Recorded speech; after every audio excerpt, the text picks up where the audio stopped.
Hey everybody, it's Jane Johnston with the Briar Hill Group at Remax Camosun, host of Vancouver Island Time and a co-host of He Said, She Said, They Said, a real conversation, a real discussion on real estate in Victoria, BC. Hey everybody, it's Andrew Plank with LePage, and it's great to be back for another week.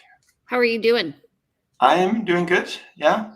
Week starting off busy, getting lots of phone calls already this morning and juggling things, and it's offer day today, of course, and tomorrow and Wednesday for me.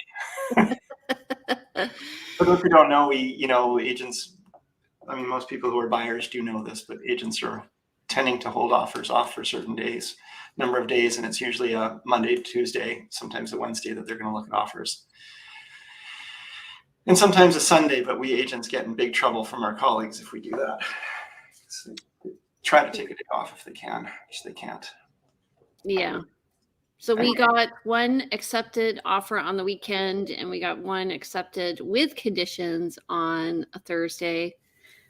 I'm anchoring it. Woo! Nicely done. So Sunday or this weekend, you said, and on Thursday. So these properties were not holding offers off; they were taking them as they come. Were these long on market off properties? Tell me the story here. One was taking offers as they came in and wanted it open 24 hours. And it was funny because my clients were so nervous.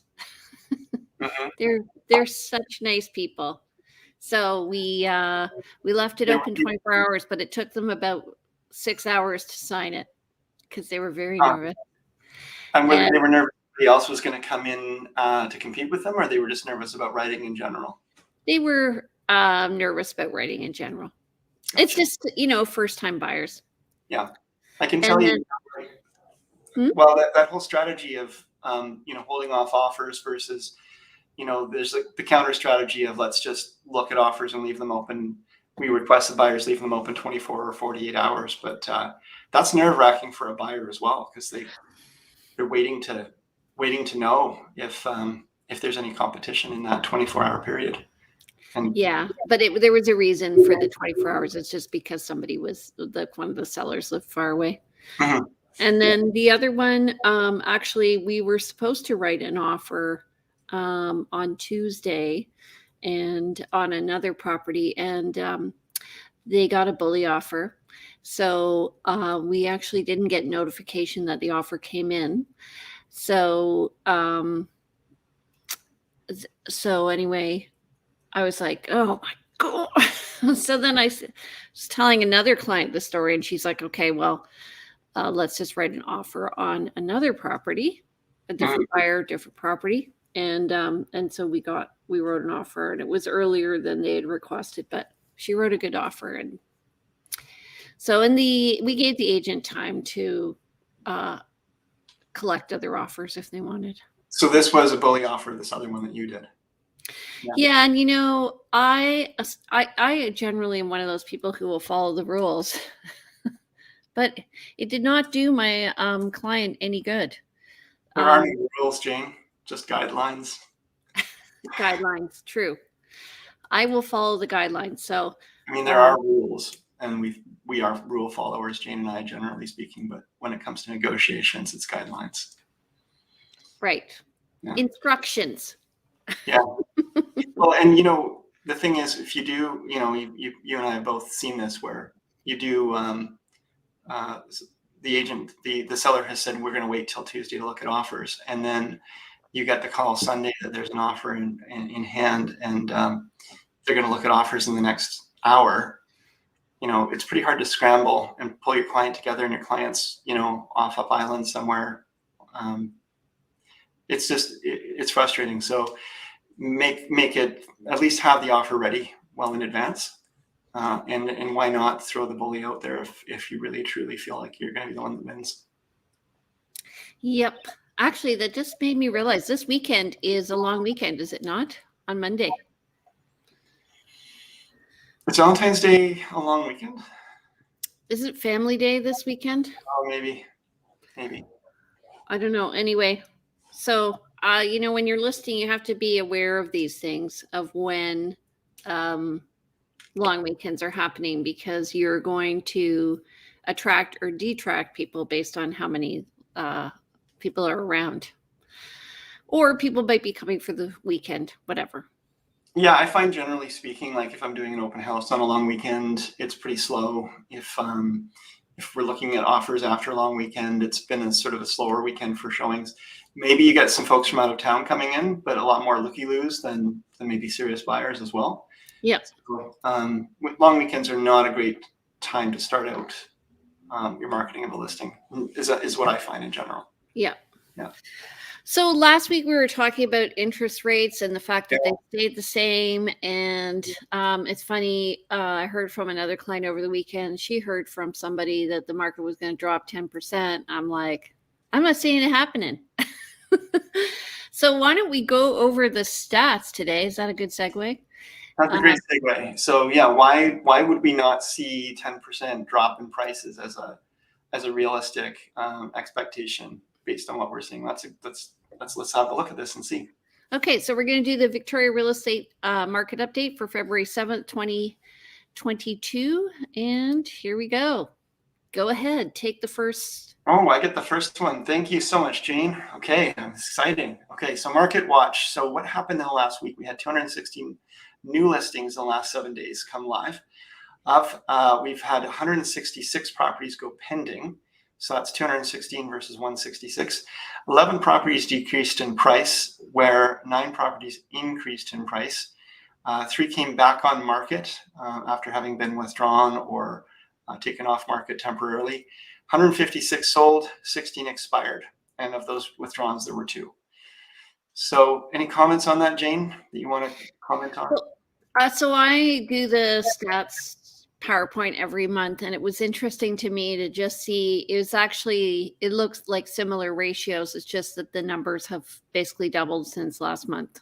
Yeah, so we start to see the people who are thinking about listing a home, they tend to not want to list a home on January 3rd. So we're starting to see more and more listings coming live here in February, and we're going to see more and more in March as we start to peak up into the season where it's warmer, drier, longer days, and just generally better for showcasing a home. Yeah. But yes, the ratio, well, there is an interesting ratio here. I mean, I'd say 216 new listings versus 166 properties going pending. We've seen those ratios in the past pretty close together, where those numbers were both pretty even as they went up and down. So it's interesting to see more listings coming than going pending this week. And that's indicating, again, that we're going to start seeing some more inventory and maybe a bit of an increase in our active listings, which that'll segue into the next set of figures there, and the fact that we're still really low on active listings. Do you want to take those, Jane? Sure. So February 2022 to date, so it is February 7th, 130 net unconditional sales. Now, this may differ from the other one because the other one also probably would include January. Mm-hmm. 863 for the month of February last year. And so it looks like we're going to be on par, I think. New listings, 220 so far this year, and compared to 1,015 in February of 2021. And active listings is so freaking low at 794. And this is why there's a rush, because there were 1,318 last year, which is also fairly low. Yeah, I mean, you think about this, it's actually just this analogy just came to me. We'll see how it plays out. But, when there's only a limited number of this is like locusts descending on a field. There's only so many fields, and there's a lot of buyers. And so as each property comes up, there's quite a flock just jumping on each one. And you can't control that menace. The pest, it's not a pest. You buyers are not pests. Jane's shaking her head. The point is that when you have limited inventory, you're going to find that everyone's going to flock from one shiny object to the next. Every new listing is a very, very attractive new opportunity. When we have more inventory, then that energy gets divided, the multiple offers. When there's 5 properties that you're interested in looking at offers on a Monday, as opposed to 1, you're going to have to make a choice between those 5.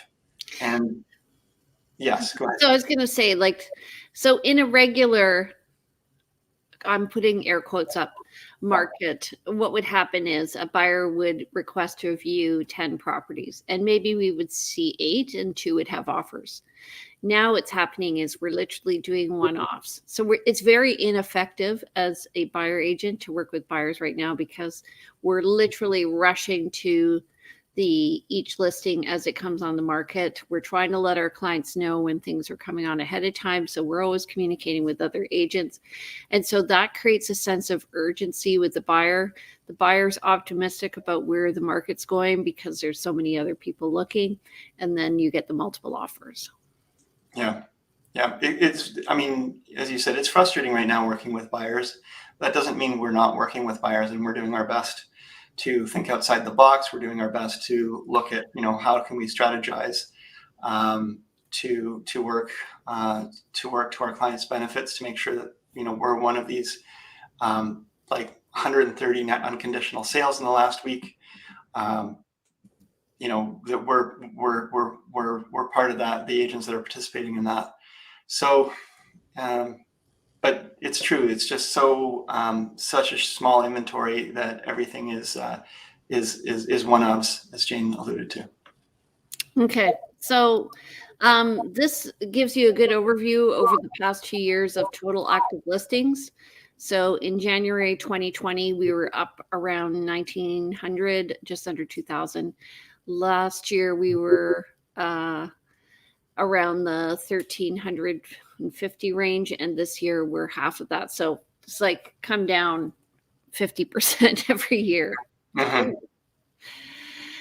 So, and then you can expect the market to peak. Usually it peaks around April or May. So I think that will happen again this year. And we are, I think, experiencing a bit of a rebound. Yeah. And when we say peak, we say, that's the total number of active listings peaking, and sort of the activity is peaking. But buyer activity and seller activity don't always follow the same pattern. But generally, spring is the time when everybody is getting everything together. So it's interesting you say that, because the seller activity of last year was in April, but the buyer activity was actually in March. So if you want to list, now's the time. Yeah. So what Jane is saying is that the sellers are sort of saying, well, let's wait till our home looks best and it's pretty and everything, but everybody is waiting for that time. And so they're going to be lost in the crowd. Whereas the buyers are already out there active and chomping at the bit to get into a home. So you're actually better off listing sooner to try to beat that bump. Yeah, and so the total MLS listings is the dark bar, and then the line are the sales. So you can see the sales fall below the number of listings, but recently in the past, I'd say 6 months, we're at a 1-to-1 ratio almost. Mm-hmm. Okay. So I'm seeing a leveling off when I'm looking at this data at just under 100%. Yeah, I mean, it's a funny thing. We've kind of reached equilibrium. We've kind of reached equilibrium, but we're a really hot sellers market. And yet it's at equilibrium, and it can't really go much higher. I mean, you can't sell much more than 100% of the listings that come up. I mean, you can if you have 10,000 listings already in the inventory, and you just gradually diminish that inventory till you get down to 0. But in this case, we don't have much already to begin with. So we're really high up there. And until we start seeing more listings coming on, and this is the thing where people are asking us about our crystal balls. And Jane, I'm seeing more housing starts, especially in the West Shore. There's a lot of condos that are getting built or in the process of being built. We're seeing, the government talking about some cooling measures that they're going to bring in. We're seeing the Bank of Canada talking about raising interest rates. But the $1 million question is does this still cause the market to go significantly does it dampen the market significantly, and when? So when I'm in a market like this and I'm working with buyers, I will talk often about resale value. So for instance, I viewed a condo yesterday and I was like, you know what? This is the third time I viewed this condo.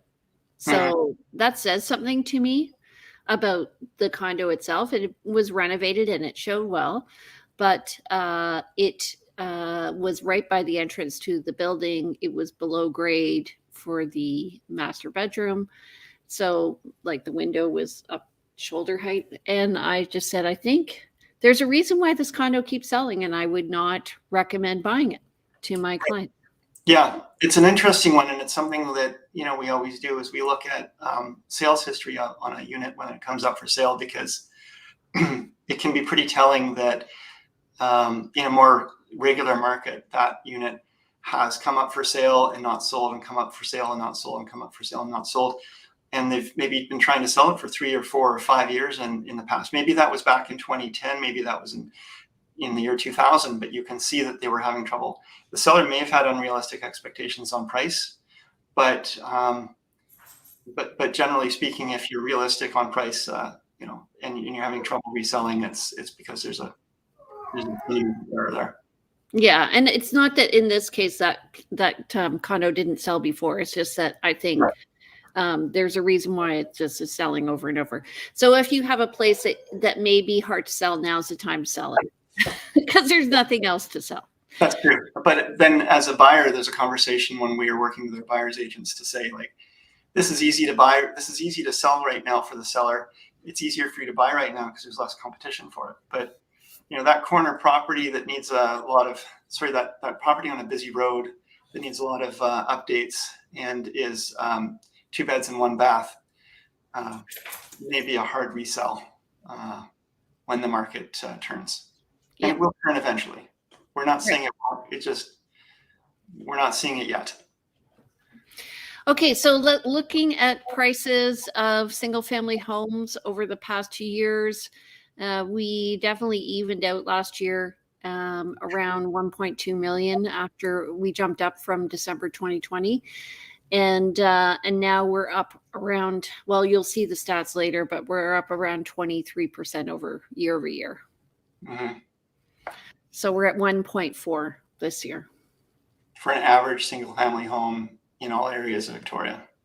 Yeah. So, I mean, there are homes for sale, nice homes in Souk, for example, for 800, and then downtown Victoria, maybe for 1.6. Yeah. Oak Bay for 1.7, 1.9, 2.1. Yeah. Go ahead. So condos, also, going back to January 2020, the drop due to COVID in March, April 2020, rebound. Condos didn't really follow the same kind of pattern, partly due to COVID, but you can see that in August 2021, they started to jump, and we've been on a rise ever since.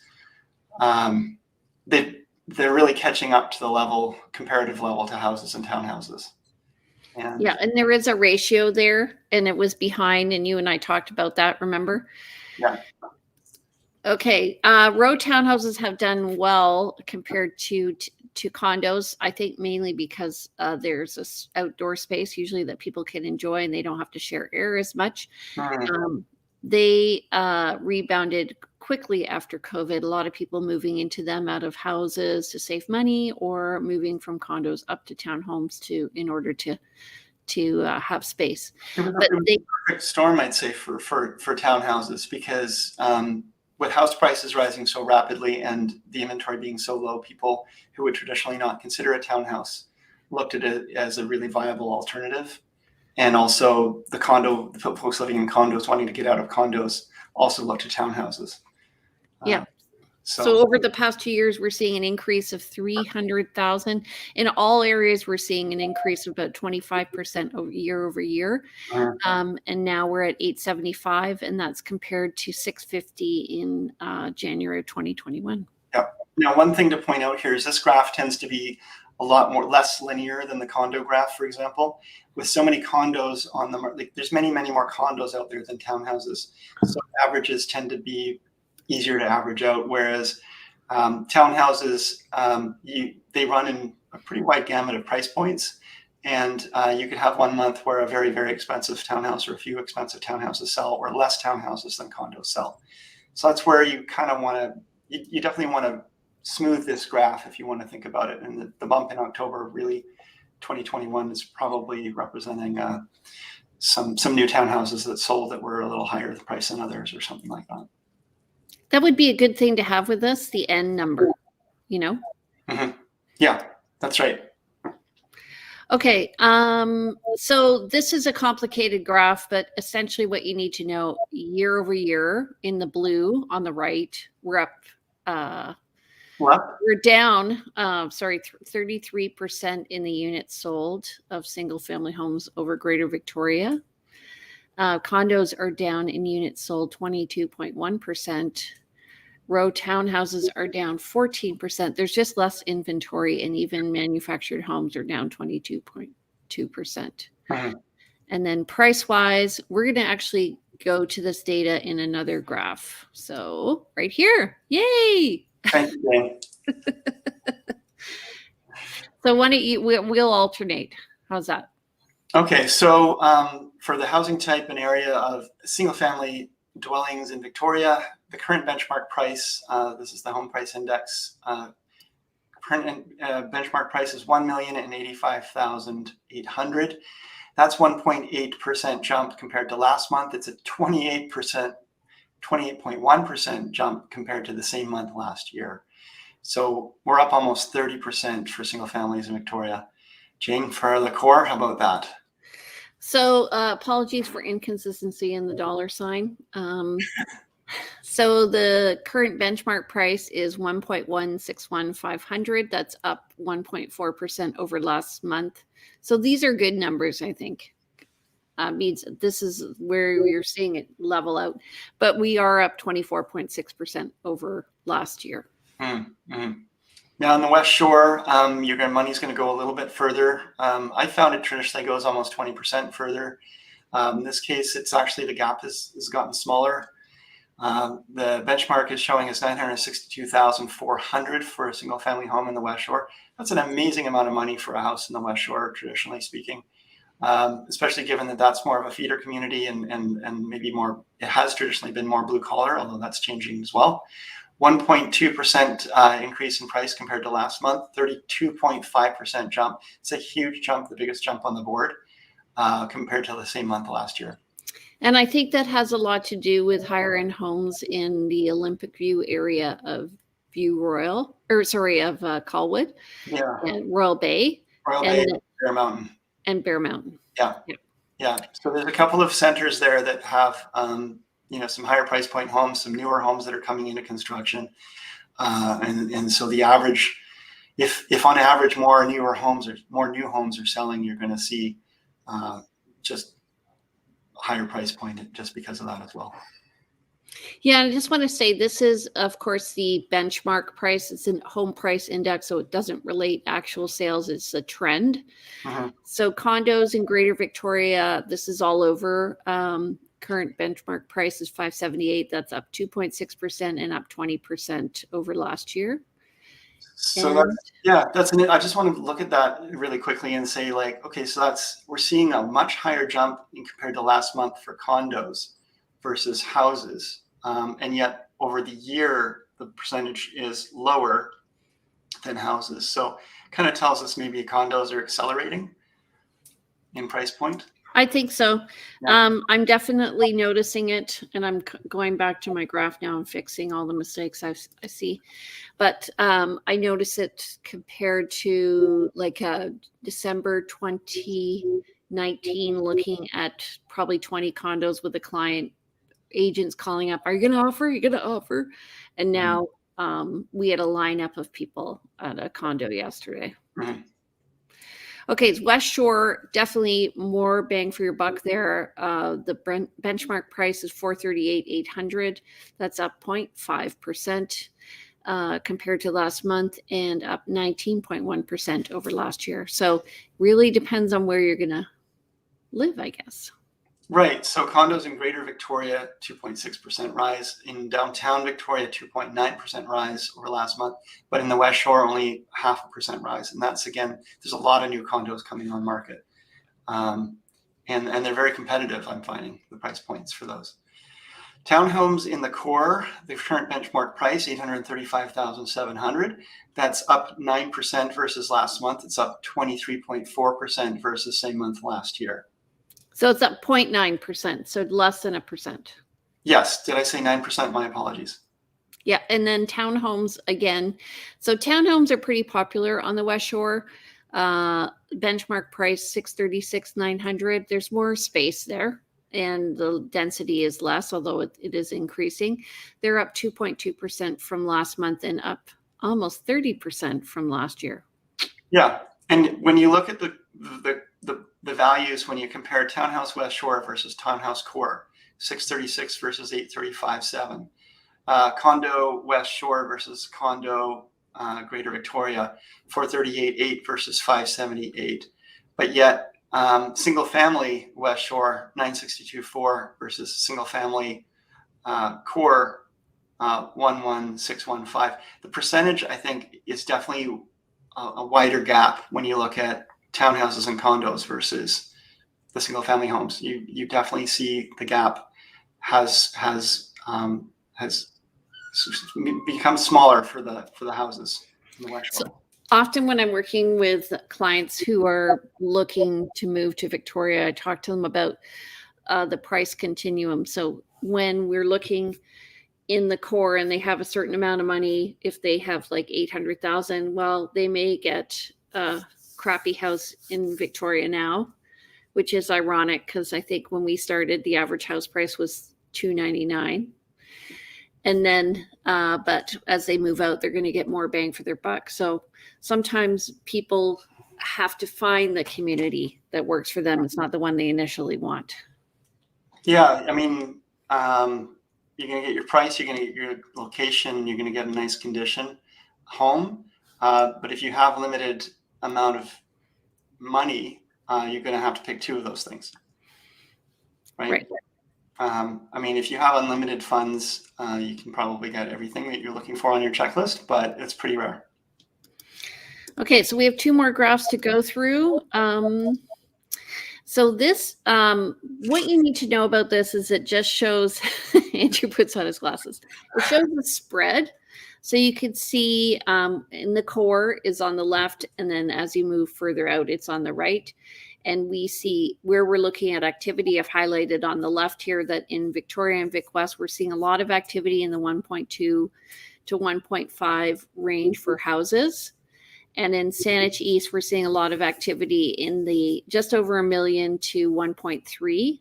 So that's Saanich East, Saanich West. And then Colwood Langford is the other hot area of 800 to 1,500. Mm-hmm. So it's interesting looking at this graph. I mean, if you wanted to get granular, and if anybody wants a copy of this, certainly you can reach out to either Jane or I, and we can get you a copy of it. But in the past, these numbers that showed where the heat map was for where the price points were, you'd have 17, sales and then 15 on the one above or below, and then it would ramp down, and you'd see a pretty clear trend. Here, it's more because the numbers are so much less. There's definitely a trend, but you gotta kind of wheedle it out a bit. Well, the other thing people need to see is that if you're looking for under 750,000, you better be looking in Langford, Souk, or the Gulf Islands. Right. Yeah. Okay. That's a useful thing to do too when you're working with buyers who kind of have a certain expectation on a certain type of home or price point, is to review what's happened in the last 3-6 months to say, like, how many of these would you, these are what's come up. This is what you're kind of looking to buy. This is how much chance you have of finding it, especially given the market continues to go up. Do we need to talk about your expectations? Is this realistic? Right. Okay. So condos, I didn't do townhomes because I was rushed. You got all your number signs in the right place, though. Yes, although I have a thing after Santa Cheese. So Andrew's been saying, we need to revamp this. So I was working on revamping it.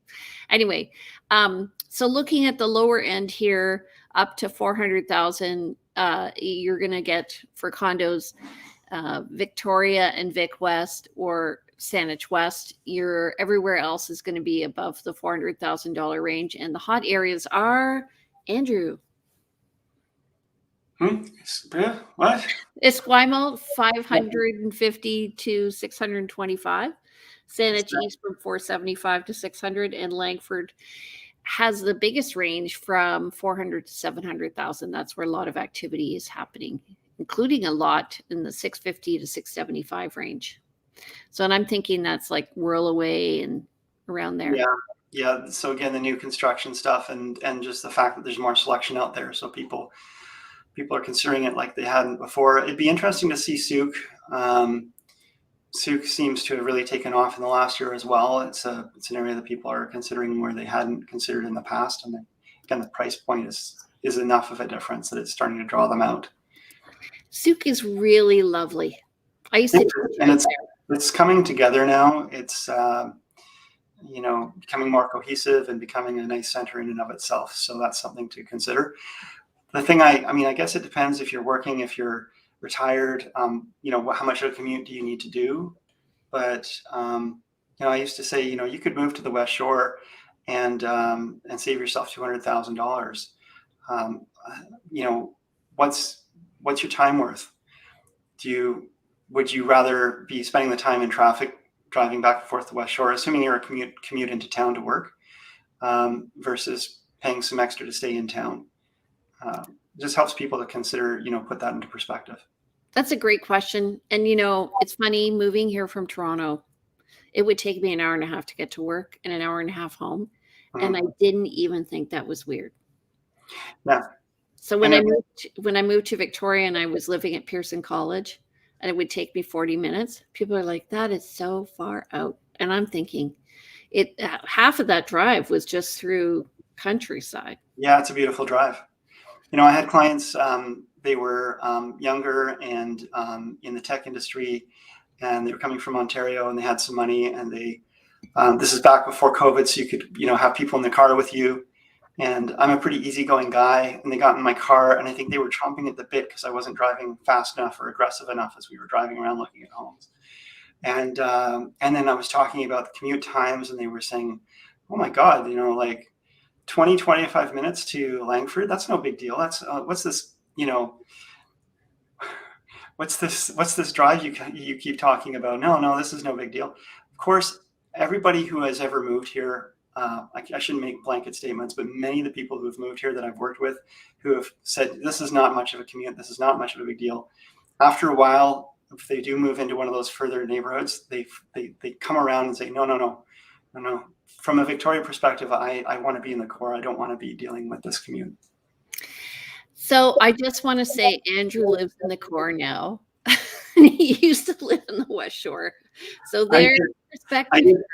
I did live in the West Shore. I lived in the West Shore for 15 years, and it's a great area to live. But I am, for my business and for myself, very happy to be more central. And I'm happy to have been able to pay the difference. And when you do think about that difference, not everybody can bridge that gap, but if you have the money and you're just trying to save some money by buying in the West Shore, you do have to think about the lifestyle. Yeah.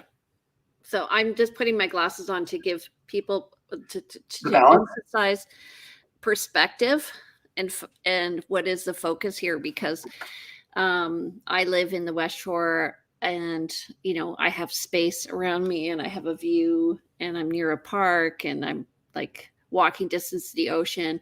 And growing up in downtown Toronto, we had a ravine in our backyard. That's nice. And that was basically it. So I find for me, it's really grounding. It's so quiet where I live. I do think about, what if we live here? We often talk about living on the gorge, but then we hear ourselves rowing in the morning, and the coach with the thing talking to us like this. And I'm thinking, I think that would drive me crazy. Yeah, it's interesting, Jane, because you are a top producer at Remax. You made, I think, #1 at Remax last year. Yay, good job. Thank you. Yeah, and yet, you live and work. You live in Metchosin, and anytime a client calls you up and says, "I want to see this downtown condo," you've got to jump in your car and drive quite a ways to come and show that condo. And obviously, it's not harming your business to be living in the West Shore in Metchosin. I find for myself, most of my business is in the core and the West Shore and on the peninsula. And so for me, being central just gives me the opportunity to come back to my nest. And I like my home as well. I'm happy. I don't have the ocean nearby, but I can see it from my home. We have a park nearby. We don't have a ravine, but we do have a hillside, and we overlook a busier road. So we made some sacrifices to get what we wanted. But from a work perspective, it really works for me, and I find that I'm able to serve my clients better. For myself, but I'm not #1 at Royal LePage. I made the top 3% apparently for area salespeople at Royal LePage. Yay! So that's good. And and you and I have had a different philosophy as well in our approaches. That I'm not. I don't know that I'd want to be as busy as you are. It's great to be that busy, but at the same time, and you somehow, I don't know how, I'm gonna buy you lunch again. I don't know how you find the balance. Like, if I was as busy as you, I'd be itching to look at my phone right now and wondering what's happening and so forth. So I do. If people follow me on social media, they'll see I posted a picture. We had a vision of living in a house on a hill in the trees overlooking the ocean. And that's where we live. And so when I come here, I spend a lot of time. This is like Grand Central here. This is where it all happens. And, I like my fire. I have my Canadiana blanket from Hudson's Bay. I have my stuff that just, I surround myself with things that have meaning. Yes. So it's all about balance. And also, I think if you do what you like, then it's not hard work. That's true. That is true. I like real estate a lot. By the way, you made me blush, but thank you. Good. Oh, good. And that's a nice haircut too, by the way. Did you get your hair cut? I did. Thank you. Yes. So much better. Yeah. We were talking before the show that Jane got her haircut and that one of her clients didn't notice, and it's a new style for her, and it looks great, and but people don't notice when we do these things. Did you get new glasses, Andrew? Yeah, I did notice you had new glasses. They look good. Yeah. Anyway, okay, so if you guys want any particular topics covered, please send a message to Andrew or myself. And Andrew, how do people reach you? They can reach me by calling Jane Johnston at the Briar Hill Group. Sorry, I'm just kidding. You can reach me at, I was just saying, okay. You can reach me at 250-360-6106 or email me info@andrewplank.com. At andrewplank.com, the website /bio, you'll get more information about myself and a nice little video that talks about my approach. And I'd be happy to hear from you. And by the way, my clients talk about you too now, because I put your video in my newsletter. There you go. Oh, wow. Hilarious. Okay. And if you want to reach me, my name is Jane Johnston, #1 realtor at Remax Camosa in 2021. Yay! My number is 250-744-0775. You can reach me at briarhillgroup@gmail.com. And we have two websites. One's briarhillgroup.com, and the other one is vancouverislandtime.com, where all these lovely videos are placed. Please scroll through the neighborhoods there, as well as look at what we're doing. And I just want to say we are doing a video on Thursday called a cross-country market checkup. So we're going to be reviewing all the data across the country with realtors from all over Canada. Interesting. Good time. Yeah, so that'll be at 2:30 on Thursday. So check into Vancouver Island time at that time. Okay. All right. Thanks, Andrew. It was great seeing you as usual. It was great doing the Canadian edition, eh? Oh, yeah. Way to go. Go Canada at the Olympics. Excellent. Okay. Thanks for joining us. Okay. Take care. Bye-bye. Bye, Jane.